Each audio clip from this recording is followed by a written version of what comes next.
एक सामान्य व्यक्ति की बेटी और एक राजा की पुत्री, ये दोनों आपस में सखी थी एक दूसरे की। तो वो दोनों बालिका, एक जमींदार की बेटी और एक राजा की कन्या, खेल रहे थे। उसी समय जमींदार के घर एक महापुरुष आए चातुर्मास के लिए।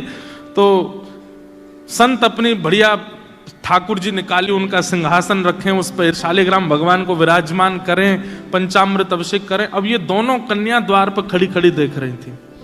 और फिर इन दोनों ने एक दूसरे को देख के बोला, ये वाला खेल हम भी खेलेंगे, ये खेल बहुत अच्छा है। इत्र से भगवान को बिल्कुल चिकने कर दो, तुलसी तोड़ के लाओ चढ़ा दो, पुष्प तोड़ के लाओ चढ़ा दो, और उनके 2 तिलक ऐसे लगा दो, आरती कर दो, फिर भोग लगाओ, जैसे हम खाते हैं वैसे इनको खिलाओ। ये खेल बहुत अच्छा, हमको भी खेलना है। और वो दोनों बोली कि पहले सीख तो लें। तो रोज जाकर के बैठ जाती उन महापुरुष के पास और पूरी सेवा देखती कैसे करते हैं ये, और एक दूसरे से फिर बात करती, ऐसे करना है, फिर ऐसे करना है। वो बोलती ऐसे नहीं, बीच में ये भी तो करना है। बोले हाँ हाँ ये भी करना है। 4 महीने उनके देखने में ही निकल गए। अब 4 महीने बाद महापुरुष का जाने का समय आया। जैसे ही जाने को तैयार हुए तो अपने ठाकुर जी समेटने लगे। सवेरे सवेरे दोनों लाली आई, आकर के जैसे देखा ठाकुर जी उठा के बक्सा में धरे जा रहे हैं। दोनों रोने लगी, बोले ये क्या हो रहा है? भैया महाराज जी जा रहे हैं। इतना रोई फूट फूट करके उन महाराज जी के चरणों में छोटी छोटी लाली। वो बोली महाराज जी आप चले जाओ, पर अपने ठाकुर जी हमको दे जाओ। हमने पूरी सेवा सीख ली इनकी, हम पूरे 4 महीने हम यही तो करती थी कि आप कैसे करते हो। तो महाराज जी छोटी सी लाली है, 4-5 साल की दोनों की आयु, कैसे करेंगी सेवा? आप हमसे पूछ लो, एक एक बात हमको पता है। सुबह इतने बजे उठाना है, फिर उसके बाद ठाकुर जी को दूध का भोग लगाना है, दूध के भोग के बाद फिर उनको गर्म जल से स्नान कराना है, फिर पंचामृत से स्नान कराना है, फिर शुद्ध वस्त्र से पहुंच करके इत्र लगाना है, फिर तिलक लगाना है, फिर उसके बाद ठाकुर जी को तुलसी अर्पित करनी है, फिर पुष्प चढ़ाना है, फिर भोग बना करके पधराना है। सब आता है हमको, आप अपने ठाकुर जी हमको दे जाओ। कोई अपने ठाकुर जी कैसे दे सकता है? महाराज जी तो परेशान हो गए, बोले ये क्या होगा? तो वो महाराज जी बोले बड़ी विडंबना। तो वो जमींदार आ गया, बोले महाराज मेरी बेटी को ना दो चलेगा, दूसरी राजा की बेटी है, अगर इसको नहीं दिया आपने और इसने जाके कहीं शिकायत अपने पिता से कर दी तो आप भी जानते हैं कि राजा की कहां तक पहुंचे। अगला चातुर्मास देख नहीं पाओगे आप। तो बोले हम तो गलत फंस गए। और बोली सुनिए, अगर आपने राजा की कन्या को दे दिया और मेरी कन्या को नहीं मिले तो फिर इन दोनों में वैसे कलेश चलेगा, तो राजा मेरी पुत्री और मुझको नगर से बाहर कर देंगे। बोले तुम जब तक यहां रहोगे कलेश करेगी तुम्हारी बेटी की, मुझे दो तो तुम भी बाहर जाओ और हम महाराज सब बिगड़ जाएगा। ठाकुर जी तो फिर आ जाएंगे जीवन में, इनको दे जाओ हमारी बेटियों को। संत बोले ये कोई ऐसे खिलौना है ये दे जाओ? मैं कैसे 50 साल से सेवा कर रहा हूं मैं इनकी, ऐसे कैसे दे जाऊंगा? तो बोले आप ही सोच लो फिर क्या करना है।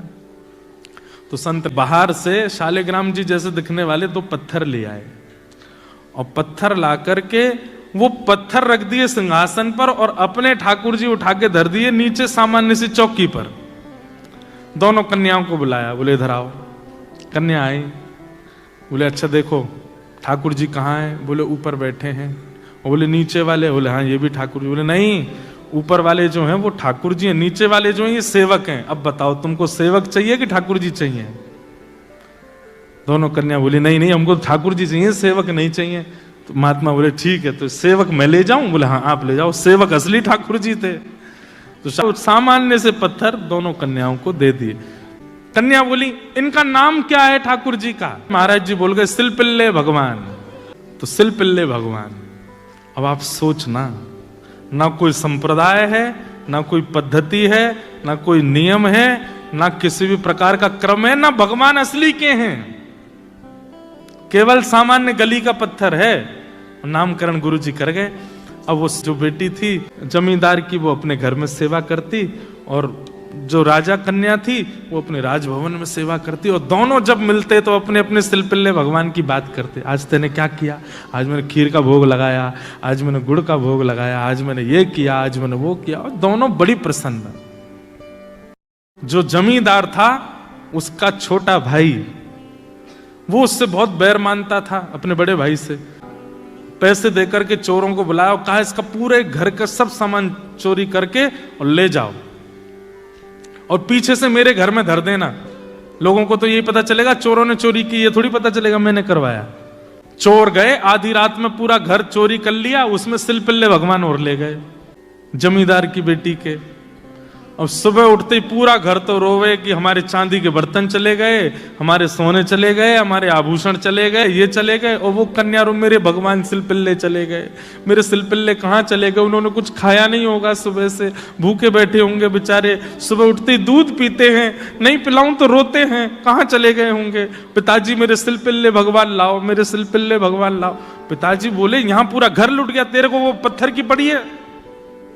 बोले पिताजी पत्थर नहीं है मेरे भगवान सिलपिल्ले हैं, वो खाते हैं, मैं खिलाती हूं उनको, उन मेरे साथ बैठते हैं, बात करते हैं मेरे से। बंधुओं, परिवार का जो विरह था वो तो 2-3 दिन में कम सा हो गया, लेकिन उस कन्या का नहीं हुआ। वो तो रो रो करके बेहाल, भोजन पानी छोड़ दिया, रोने लगी, बोले मैं प्राण त्याग दूंगी मेरे अगर परमात्मा नहीं आए तो पिता ने कहा देख ये सब किया धरा तेरे चाचा का है, और हम सब जानते हैं कि सारा धन उसने अपने घर में धर रखा है, लेकिन क्या बताएं समाज में उसकी छवि बढ़िया है इसलिए कोई मानेगा नहीं। चोरों का इल्जाम लगा रहे हैं, चोर ले गए, लेकिन तू तो उसकी भतीजी है, तुझ पे तो थोड़ी दया आएगी उसको। तू चली जा उसके घर जाके कहते चाचा जी कुछ 2 चाय मत दो, मेरे भगवान दे दो। तो बेटी चली गई, चाचा जी हमें पता है चोरी आपने करवाई हमारे घर में। ये सुनते ही चाचा तो बरसने लगा, तुझे किसने कहा मैंने चोरी करवाई है? बोले मैं आपको दोष देने नहीं आई हूं, मेरे सिलपिल्ले भगवान भीतर है, उनको दे दो, बाकी कुछ 2 चाय मत दो। तो चाचा ने सोचा अगर मैंने सिलपिल्ले दे दिए तो प्रमाणित हो जाएगा ना कि चोरी मैंने ही करवाई है, ऐसे कैसे दे दूं? तो व्यंग में चाचा बोले तेरी भक्ति बहुत है, तू अपने घर से चल के यहां तक आई है तो चल अपने सिलपिल्ले भगवान को बुला दे, अगर वो घर में हो तो खुद निकल के आ जाएंगे बाहर, इतना तो कर ही सकते हैं। उस कन्या ने आर्त भाव से नेत्रों में अश्रु भराए और दोनों भुजा खड़े करके हे मेरे सिलपिल्ले नाथ, यदि मैंने भाव से आपकी सेवा की हो, यदि मैंने आपसे बहुत प्रेम किया हो, यदि आपकी सेवा में कोई चूक ना की हो तो आप चल करके बाहर आ जाओ। इतना कहते ही वो सामान्य सा पत्थर हवा में तैरता हुआ आया और आकर के उस कन्या के हृदय से आकर के लग गया। देखते रह गए और सिलपिल्ले भगवान आकर के उस कन्या के हृदय से चिपक गए। वो चाचा ने जब देखे कि अपने आप भीतर से पत्थर उड़ करके आया और आके हृदय से लग गया, वो तो तुरंत नतमस्तक हो गया। बोले कि जिस घर में ऐसी भक्त कन्या है उस घर से मैं विद्रोह मानूं? सारा धन लेकर के गए, अपने भैया को अर्पित कर दिया और भैया को जाके बताई बात।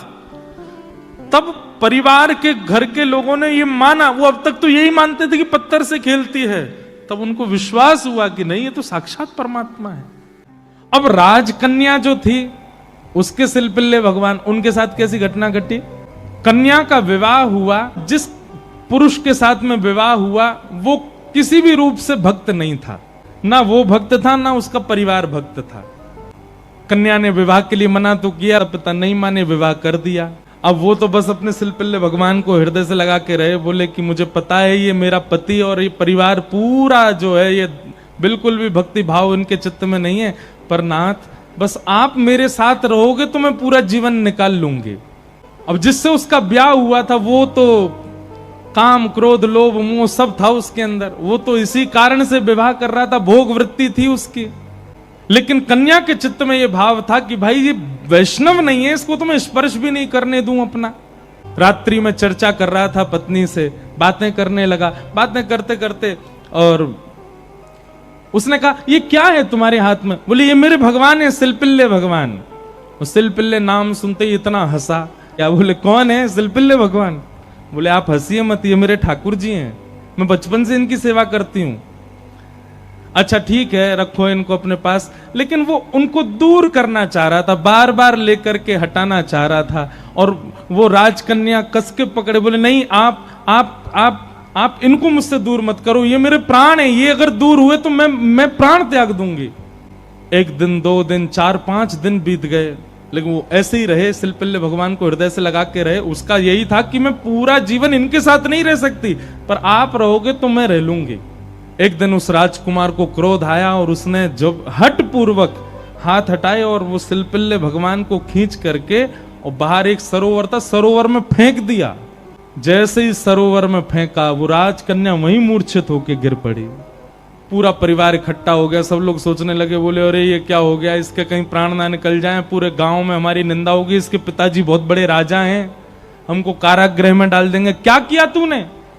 बोले कुछ नहीं, पत्थर लगाए, बैठी रहती थी, मैंने फेंक दिया तो नाटक कर रही है मूर्छा की। खूब प्रयास किया लेकिन होश में नहीं आई। जैसे तैसे होश में आई, उठते ही मेरे शिल्पिल्य कहां है, मेरे शिल्पिल्य कहां है। गोताखोरों ने जाकर के पूरा सरोवर ढूंढ लिया लेकिन ठाकुर जी नहीं मिले। अंत तो गत्वा वही सरोवर के किनारे हट गई और रुदन करते हुए बोली, हे मेरे शिल्पिल्य नाथ, यदि मैंने वास्तव में बाल्यकाल से आपको अपना प्रियतम मान करके भेजा हो, आपकी निष्ठा से सेवा की हो, तो आप कृपा करके मेरे पास आ जाना। और यदि आप मेरे पास नहीं आए तो मैं एक क्षण और चिंतन नहीं करूंगी, तुरंत अपने प्राणों का परित्याग कर दूंगी। उसका पूरा परिवार खड़े होकर के देख रहा था। जैसे ही उसने कहा कि हे नाथ, यदि आप नहीं आए तो मैं प्राण त्याग दूंगी, ये बात कहते ही हाँ नाथ, हाँ नाथ, हाँ नाथ करुण क्रंदन करने लगी। तुरंत सरोवर में से अपने आप शिल्पिल्य भगवान निकल करके आए और उसकी छाती से आकर के लग गए।